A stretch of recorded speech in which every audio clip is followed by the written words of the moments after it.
Hello, everyone, and either welcome or welcome back to the Gender Libertarian Podcast. If you do like this, please rate, comment, and subscribe. You can find me on iTunes, Google Play, Stitcher, SoundCloud, Spotify, YouTube, and on my Patreon page. All right, so we have made it through another week in our post-COVID world, and even by the standards of our current situation, this past week has been quite the doozy. If you happen to miss it, or if you are new here, the last episode I did, I talked specifically about the states that are allowing their shelter-in-place / stay-at-home orders to expire and reopen a little bit, including my state, the state of Georgia. So if you did miss that, go ahead, listen to that one before you listen to this one, because I'm not really going to address that in this episode, because like I said, I already did it. So let's go ahead and start with our new unemployment numbers. For the past week, which is not this past week, but the week before, obviously, an additional 4.4 million people got onto unemployment, which brings our number up to 26 million people in the past, 5 weeks now? 5 to 6 weeks? Woo!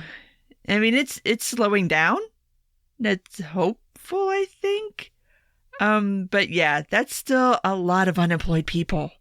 And I mean, even anything over 1 million is like just staggering to think about in the span of a week, let alone 4.4 million people in a week. So we shall see what happens with that trend. Like I said, we do have some states that are starting to flirt with opening. Some states are obviously not. Some states are extending their shelter-in-place orders. So it's really going to be kind of a hodgepodge across the country as to what state does what and what happens then.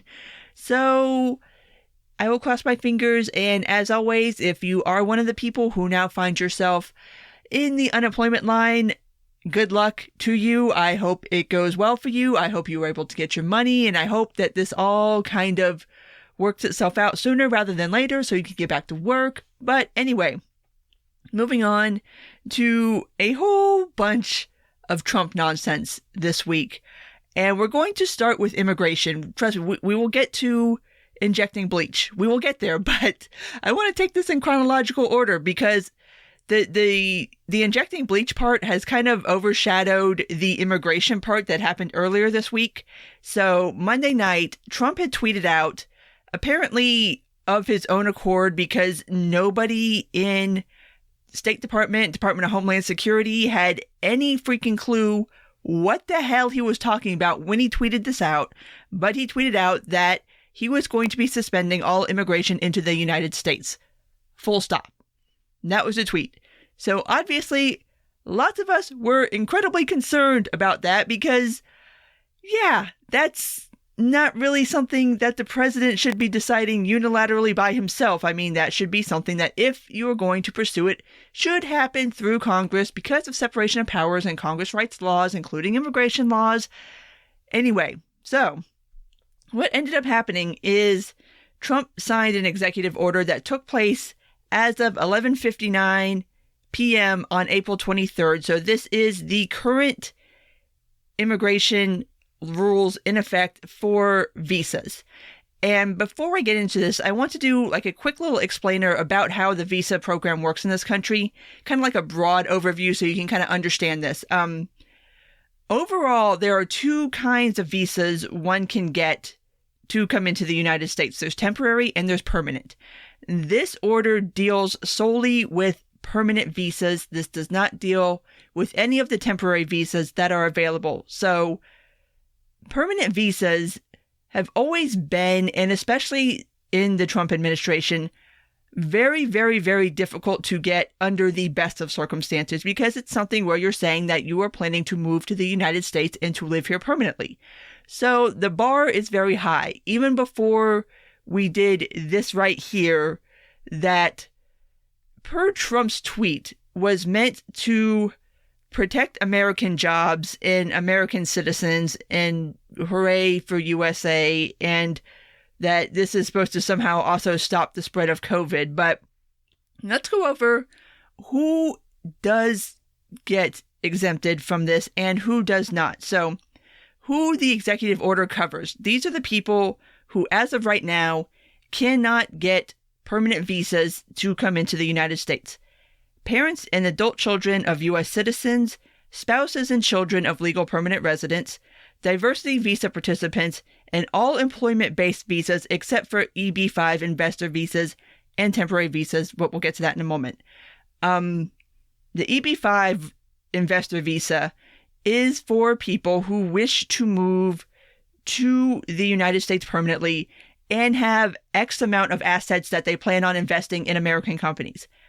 I've seen a lot of anti-immigration people kind of latch onto this part of the EO and point to it as a bad thing because obviously, I mean, this is kind of aimed at Chinese. I mean, let's keep it real, but investor visas still allow someone to quote unquote buy their way into the United States by being wealthy and saying, well, I'm going to invest $2 million in an American business, and so then you can get your EB-5 visa.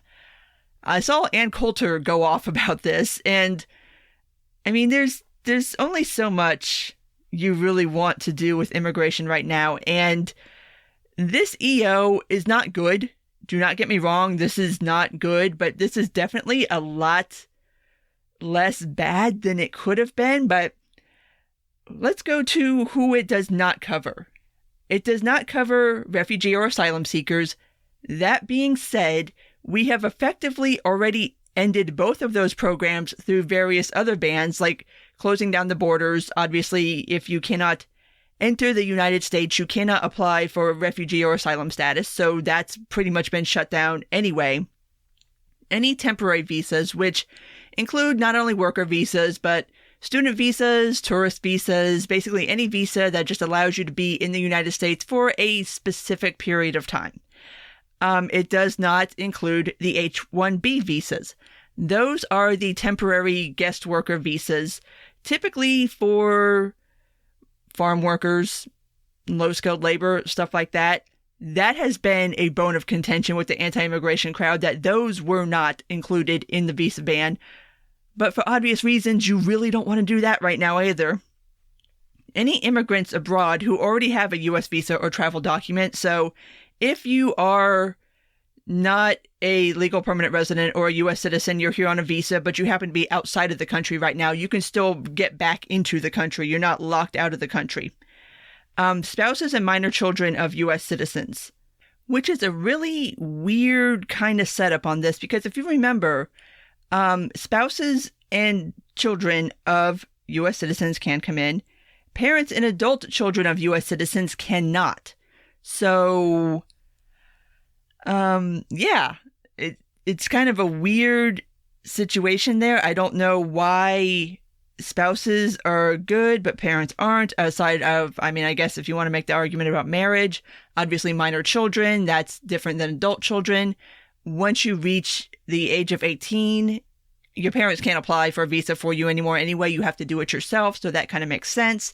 But it's just a weird setup that kind of had to, thread a lot of needles with this EO to try to do what I think he was trying to do and not piss off too many groups of people. But back to the list of people it does not cover. Iraqi and Afghani translators who have worked with the U.S. military. There is a specific visa program for those translators, and this is a topic of much controversy. Not that they exist. I mean, obviously they should exist, but the U.S. has not been nearly as forthcoming with those visas as they should be. Basically, how this worked was that any Afghanis, any Iraqis who did operate with the U.S. military as translators would be getting a visa to enter the United States, obviously as recompense for their work, and also because once you do that, your living situation can become very dangerous in those countries. So if you are going to make that decision to cooperate with the U.S. military, you kind of got to have a plan to get the hell up out of the country once your job is done. So that's been something that has been a long simmering point of contention. But those people, if the U.S. ever gets off their ass and starts giving them their visas, are excluded from this EO. Any temporary workers coming in who work in healthcare, who are deemed essential employees, any of their spouses and children are still eligible for visas. Obviously, this does include, like I said, farm workers. It includes tech workers. It includes, pretty much anybody that can be considered an essential employee right now in our current situation is still eligible for a temporary visa. So, anyway, and the last catch-all sort of category here is anybody deemed of national interest or furthers important law enforcement objectives. So, let's go back to what Trump said this was supposed to do versus what it's actually going to do. If you are still allowing temporary work visas, this is not going to protect American jobs. And I don't say that because I think that immigrants should be kept out right now. Absolutely not. But if your stated goal was to protect the American worker, this EO ain't going to do it. And for very obvious good reasons, like right now, you do not want to fuck with the food supply. You do not want to fuck with the food chain. You do not want to fuck with healthcare workers. You don't want to fuck with tech. You do not want to fuck with anybody who could be considered an essential employee. Not now. But what this does do, especially when you look at who it does cover, basically this is aimed at chain migration. The people who are not being allowed in right now on permanent visas are not the groups of people that you're typically going to have to worry about, quote unquote, stealing American jobs. They're family members of people who are already here, be they U.S. citizens or legal permanent residents. It's kind of a needlessly cruel thing to do right now, especially in the middle of a global pandemic. And I'm sure if you are stateside, you would like to have your family with you at least. Or at least not in some other country. I'm not saying that the U.S. is a super great place to be right now with COVID, but I can understand wanting to bring your family closer to you because who knows what the hell is going to happen in the next month, 2 months, 6 months, a year. I get wanting to have your people around you. So this it does not do the thing that Trump said it was going to do.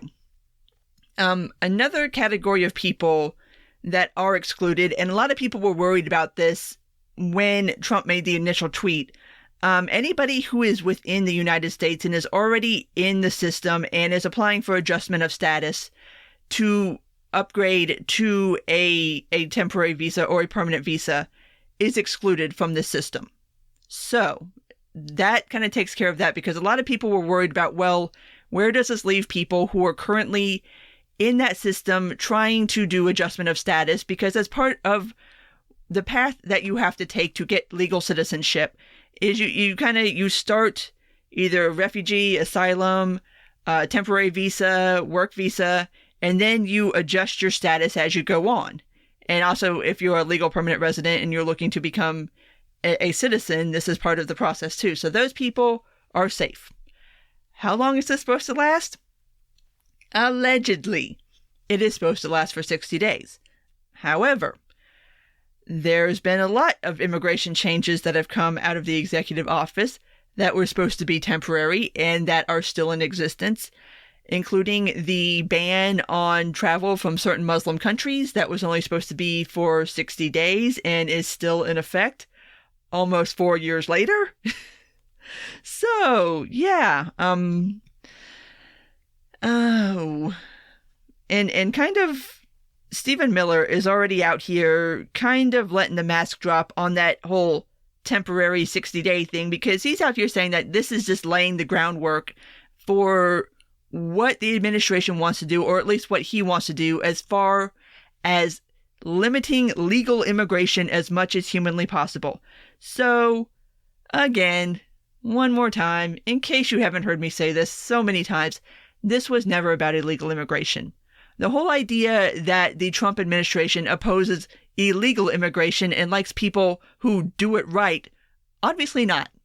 Obviously not, because getting a visa is doing it right. So it was never about illegal immigration. It was always about immigration straight up, legal or illegal. They want to cut off immigration to this country through any means necessary. And so this is the administration taking a crisis and not letting it go to waste. I also think that part of Trump's motivation here is kind of an acknowledgement that, at least as of right now, he's not going to be able to run on the economy and jobs the way he was planning on doing before this whole COVID disaster took place. So now he's pivoting back to his other main issue, which is immigration. Like I've already said, this doesn't do what Trump advertised it to be doing, thankfully. But what this does is it throws a little bit of red meat to his base, who are starting to wear a bit weary of Trump's bullshit, especially with these ridiculous daily press conferences and just the insane shit that comes out of this man's mouth. A lot of his base are just kind of being like, okay, can you not? So I think this was kind of a campaign pivot / kind of trying to appease the base to be like, look, I'm still doing the immigration thing. Like, the economy and the job thing might be in the tank, but we can still do the immigration thing. And that's what's important, right? And kind of veiling it in this cloak of helping the American workers, but you're not really, because the people, like I said, the people that you're excluding are not the people who are a threat to any American jobs. Not that, if we're being completely honest, any of the jobs that immigrants come here and take are not jobs that American workers are entirely willing to do, which is why there is immigrant labor in the first place, and that's a whole nother ball of wax. So, I mean, let's face it, you're not going to get the people who are right now on unemployment to, first off, relocate to wherever the farms are, to where the slaughterhouses are, to where the meatpacking factories are, and do these jobs. Like, there's a whole reason why immigrants do these jobs. And it's not a new phenomenon. If you've ever studied immigration, you know that immigrants, when they come to this country, be they Central and South Americans like we have right now, you can go back and look at the kind of jobs that the Irish took, the Italians took, Polish, Eastern Europeans. It was all these low-skilled, kind of dangerous, very labor-intensive jobs. And this is just a continuation of that. It's immigrants doing the jobs that Americans don't want to do. I mean, it's an ugly truth, and there's a lot of exploitation that goes on with that, and there's a lot of shady shit that goes on with that, but that is what it is. And right now, I mean, it sucks, but you can't really mess with that system too much right now. Not so in the vein of healthcare, especially when you're starting to talk about like palliative care, hospice, in-home care. A lot of this is done by immigrants. So you really don't want to mess with that right now either. So again, like I said, this is kind of Trump trying to straddle the line between looking like he's doing a thing, but not upsetting the apple cart too much, because right now we really can't afford to upset that apple cart. So, yeah, it still sucks though. It makes people worry, and it just puts people in this position that, I mean, you've already got enough to worry about right now, especially if you're an immigrant and you're here and you've got this pandemic to worry about. I mean, the last thing you need to be worried about is your status or your spouse's status or your children's or your parents'. And it's just like, this is just so unnecessary right now. But it is grabbing a hold of a crisis and trying to use it to get what you want. It's, But yeah, my thoughts on Trump's views on immigration, I've made pretty well known, but that's where we're at least with that. So, moving on to the injecting bleach. So unless you've been living under some kind of rock, you already know what I'm talking about here, but I do want to discuss this because, again, it is Trump being a super unhelpful person, and not only being super unhelpful, but being kind of deranged.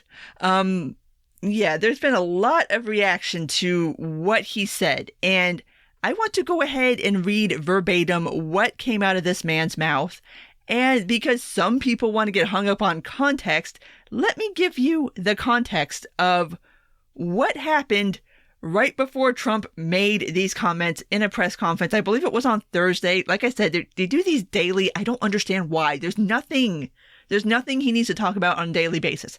Anyway, apparently he had just been shown a slideshow talking about how UV light, bleach, isopropyl alcohol are really good at killing COVID on hard surfaces. So he gets up behind the podium and says this. Mind you, this is talking about UV light, bleach, and isopropyl alcohol. I asked Bill a question that probably some of you are thinking of if you're totally into that world, which I find to be very interesting. So supposing we hit the body with a tremendous, whether it's ultraviolet or just very powerful light, and I think you said that it hasn't been checked, but you're going to test it. And then I said, supposing you brought the light inside the body, which you can do either through the skin or in some other way, and I think you said that you were going to test that too. It sounds interesting. And then I see the disinfectant, which knocks it out in a minute. 1 minute. And there's a way that we can do something like that by injection inside or almost a cleaning. Because you see it gets in the lungs and it does a tremendous number on the lungs. So it would be interesting to check that. So that you're going to have to use medical doctors with, but it sounds interesting to me.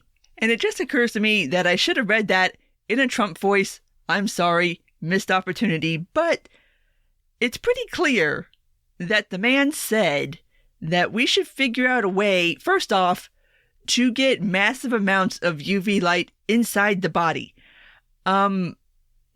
No, that would cause skin cancer. That's why we don't do that. Like, what, do you want us to just all go to the tanning bed? Like, that's a way to get UV light inside the body? Are we supposed to go outside and do, like, the sunshine enema? If you don't know what that is, Google it at your own risk. Just know that this is like some Gwyneth Paltrow goop shit, and I'm pretty sure you can get the general idea from sunshine enema what exactly is supposed to be going on here. It involves outside nudity. Let's just put it that way. But I guess that's one way of getting sunlight inside your body. And then, of course, injecting the disinfectants inside the body. Again, the disinfectants in question were bleach and isopropyl alcohol. The man said what he said. That's what he said. Like, there ain't no way of trying to get around that. And if you watch the clip, it's pretty much just him up there spitballing his way through this with the Dr. Burks. Is that how you pronounce her name? Yeah, she's sitting there with like this horrified expression on her face. Like, what the fuck is this man talking about? But yeah, he said it. He said it. And so the next day, he tries to walk this back like he was making some kind of sarcastic comment to see what the press would say. No, when you watch the clip, it's pretty clear he was saying what he was saying, and it wasn't in like some sarcastic, flippant way. Like, he's really like sitting there like navel gazing about getting massive amounts of UV light and bleach inside the human body to kill COVID. And another one that I saw that I didn't see a lot of people pick up on is he's discussing this because he says it's sarcasm, but then he doubles down on it because this is Trump and this is what Trump does. He's making this argument that, like, the human body is a hard surface. Okay.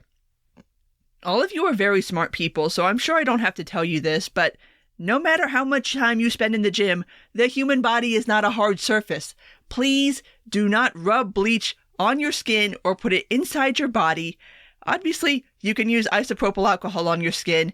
Do that as needed, but do not bathe in it and do not put it in certain delicate places. You will have a bad time. So, it's just like, what? No, the human skin is porous. It's not a hard surface. It's the opposite of a hard surface. I'm just like, what the fuck is this dude talking about? No. Like, no, that's not how this works. But obviously, everybody has latched onto that. And some people were wondering, like, okay, is this finally it? Like, is this the moment where even Trump supporters are going to be like, this dude is batshit insane? The answer is no. it is not the moment where Trump supporters are going to realize this dude is batshit insane. First off, the spin was that he didn't actually say that, which, like I said, it's pretty clear he did. And so they spent 24 hours trying to say that he didn't say what he said, only to have the next day Trump be like, well, I said it, but I meant it sarcastically. Which brings me back to a point that I have made several times. There is no point in defending Trump, because any defense that you possibly come up with, he will shoot dead within 24 hours and you will look like an idiot. So basically everybody who spent time saying, well, he didn't say that, well, he just admitted to saying it. So yeah, good job, guys.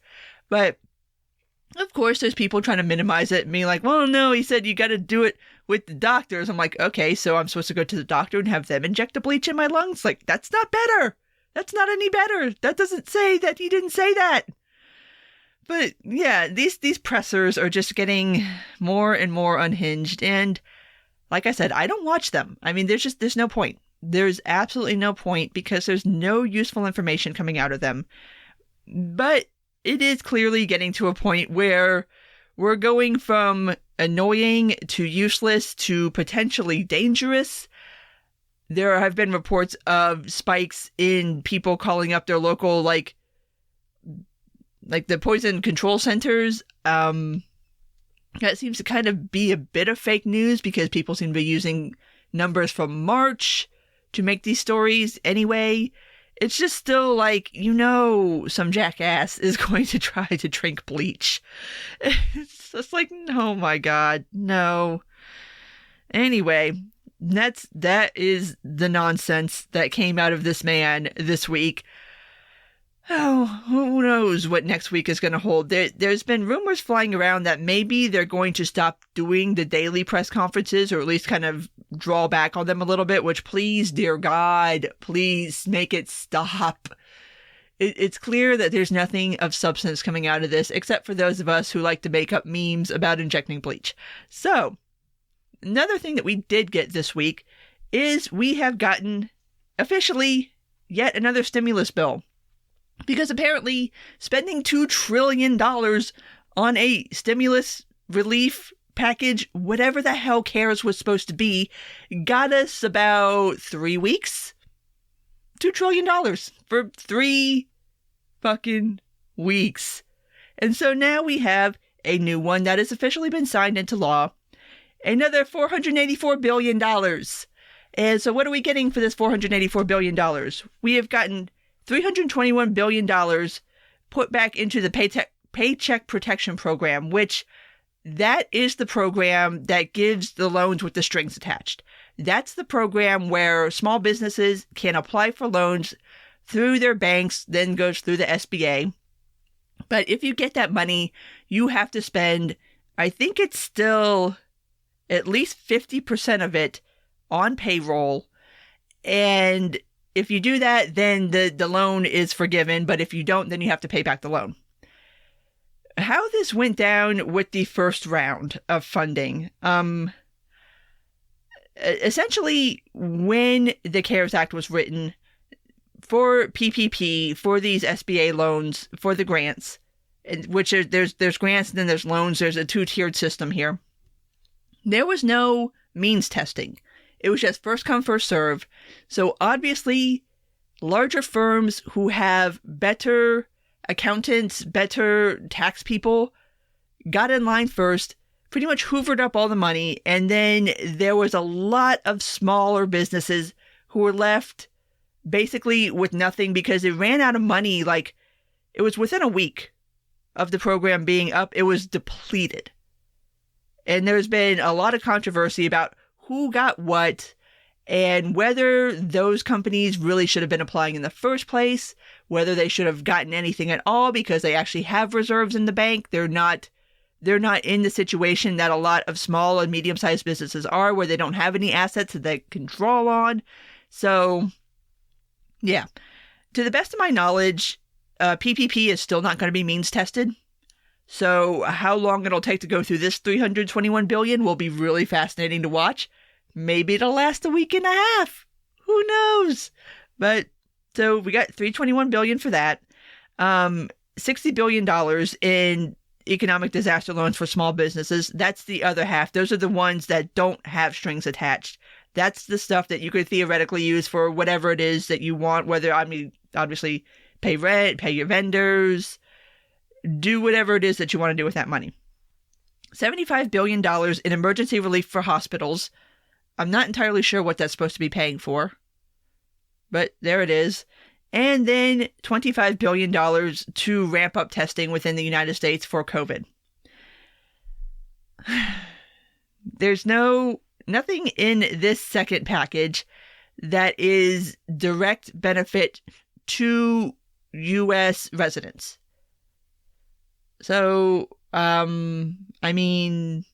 great.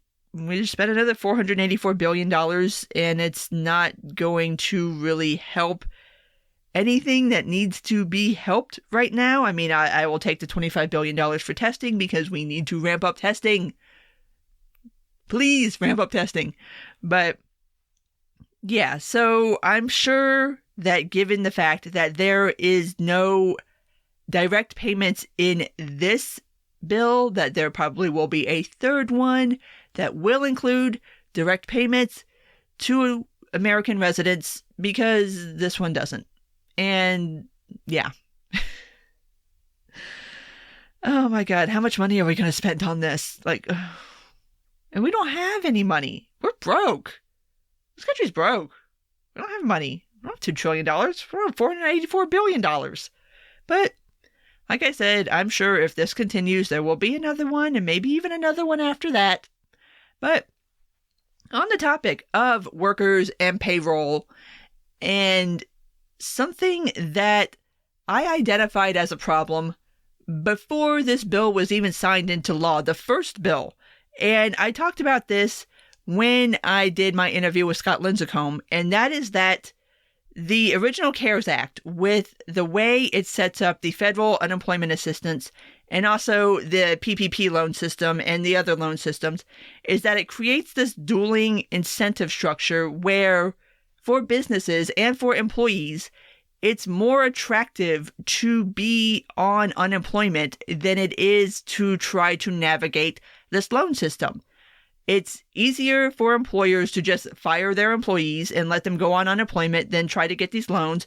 It's better for employees who are probably going to be making more money on unemployment than they would going to their jobs. And what do you know? I was right, because we are starting to now see stories of businesses who are wanting to reopen, or at least open minimally and have minimal staff, do to-go orders, stuff like that, who are now having issues getting their employees back to work because they are making significantly more money being at home than they would at work. And when I say significantly more money, somebody crunched the numbers, especially this is a big problem in restaurant/hospitality. Your average paycheck in that area is about $550 a week. Conservatively speaking, on unemployment, if you're getting both state and federal unemployment, you could be netting anywhere between, even on the barest estimate, you'd be looking at $850. Some states you're looking at $950 to $1,000. Some states you're looking at over $1,000 a week in unemployment. Now, it would be ridiculously stupid from a financial perspective for somebody who is making $900 a week to give that up to go make $550 a week. And that's just not even taking into account that $900 a week comes with not having to go to work. That's leaving 40% of your income, or at least potential income, on the table to go back to work. You would have to be insane to take that deal. That makes no financial sense, especially right now when you need to be kind of stacking as much cash as you possibly can. Taking a massive pay cut to go back to work makes no sense whatsoever. So, again, here's that dueling incentive structure. Employees just don't want to go back to work. And I can't say I blame them, because, if you're making that much more by not going to work, that's, economically speaking, that makes no damn sense. You don't give up that kind of money. That's dumb. But Now businesses are basically having to look at shutting down just due to the fact that they can't get employees. And I'm like, you know what? I said that this was going to happen. I pointed out that this was going to happen, and here we are. So how that circle is going to be squared, I have no idea. But it is something that you're starting to see, like a handful of stories come out. I saw like 2 or 3 in the past week about various employers that just, they can't get their employees to go back to work. How that works out legally with unemployment, I am not entirely sure. I mean, if you fired your employees and then they don't want to come back to work, like, I don't think there's much you can do legally.